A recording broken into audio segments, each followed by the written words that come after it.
La prière est comme ça. Il y a des prières instantanées. Ça donne. Il y a des prières qui ne sont pas instantanées. La manifestation de la prière de la foi est différente des paroles de la prière de la foi. Quand tu fais la prière de la foi, attends-toi à ce que Dieu est en train de travailler. Il est en train de travailler. Tout n'est pas instantané. Non. Le silence de Dieu ne doit pas te troubler.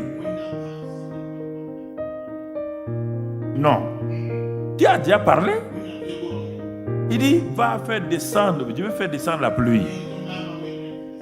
Et dans le temps de prière, s'il y a des silences, ne sois pas troublé, Dieu a déjà parlé.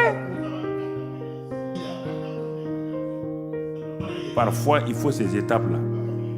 On trouve là-dedans la détermination, la fermeté et la persévérance, donc la grâce, la proclamation. On trouve là-dedans beaucoup de choses, la louange. Parfois, c'est la louange qu'il faut que la prière de la foi se manifeste. La prière de la foi commence par demander. Il n'y a pas de réponse. Elle va passer à quoi?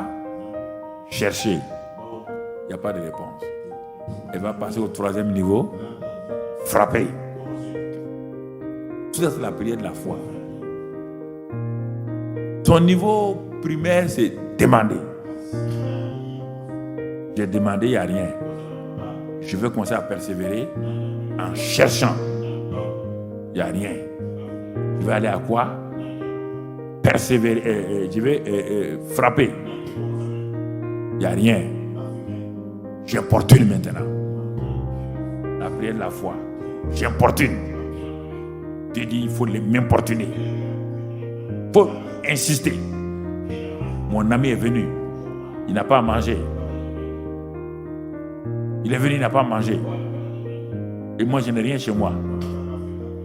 Il dit, il va se lever à cause de son importunité. Il dit, si les méchants font comme ça là, il dit, lui, Dieu, quand ses enfants l'importunent, tu vois, il y a plusieurs aspects de la prière de la foi. Il ne faut pas dire seulement, on a parlé, on a gesticulé. Non. Ça commence par demander. On a demandé, on dirait qu'on n'a pas reçu. Mais Dieu dit alors, passe au 2e niveau. Cherche. Paye un prix. Vas-y. Prends du temps. Il y a des choses qu'on doit enlever. Il y a des choses en toi qui empêchent la prière d'être exaucée. Cherche. Cherche les causes, les raisons. Quand tu as fini, frappe. Continue de frapper. Et si je n'ouvre pas, importune-moi. Importune-moi. Continue à frapper. Continue à frapper. Dis, si je ne me lève pas à cause de toi, je me lèverai à cause de l'importunité. Par la foi, va changer la situation. Est-ce que vous comprenez? Ah oui, moi on a prié, ça fait 10 ans. Tu es tout le temps à demander. Tu pries, tu abandonnes la chose, tu reprends dans 1 mois. Ça, c'est pas prière continue. Non, on demande.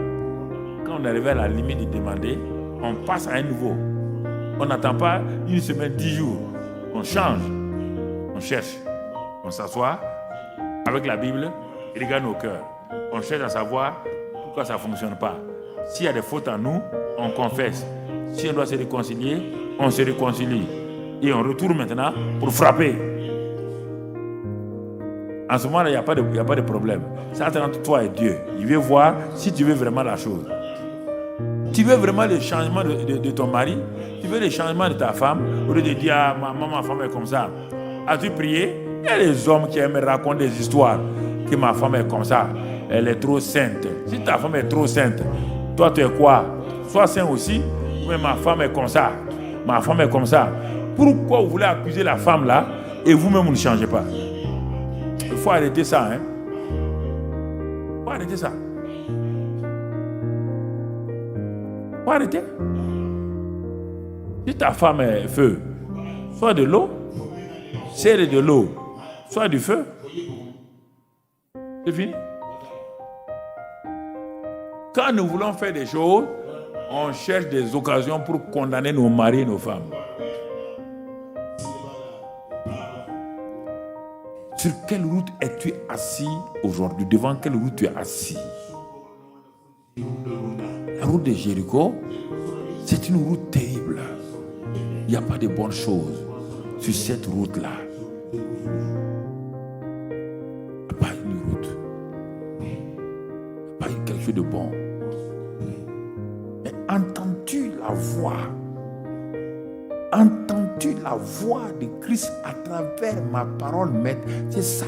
Est-ce que tu arrives à discerner que Christ passe, il est en train de parler à travers moi, à ton cœur maintenant? C'est le moment important. Les 10 minutes qui restent là sont des traits. Oh, il n'y a pas. Est-ce que tu m'entends? Tu as entendu jusqu'à présent. Maintenant, les 10-15 minutes qui restent.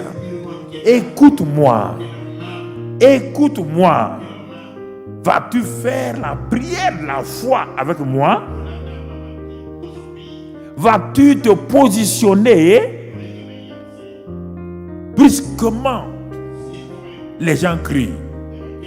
Les Jérichois qui étaient là, on dit mais on ne comprend pas. Nous sommes habitués à des cris de larmes, des cris de détresse. Nous sommes habitués à des choses, des angoisses. D'où viennent ces nouveaux cris-là qui montent? Lui n'est pas à côté du chemin. Lui-même est le chemin. Il y a le chemin de Jéricho. Il y a le chemin qui marche sur le chemin de Jéricho. Et il va contrôler tout ce qui se passe à côté du chemin de Jéricho. C'est Jésus-là ce matin. La foi, la grâce. Quand je dis son nom, simplement quand je dis Jésus, la foi, la grâce, l'amour, il y a la compassion, il y a la guérison, il y a le pardon. Quand je dis Jésus, Jésus, Bartimée n'a jamais entendu, il n'a jamais vu qui est Jésus. Mais en entendant simplement ces cris de joie, elle dit, mais qui peut être la source de ces cris de joie? Qui peut faire qu'une foule où Jéricho, on entend que des malédictions, qui peut amener des grandes bénédictions comme ça? Et Bartimée pose la question. Et quelqu'un lui dit, un homme qui est à côté de Bartimée lui dit, Bartimée, c'est Jésus. Il dit, ah non, quel Jésus? Il dit, Jésus la foi. Quel Jésus? La guérison.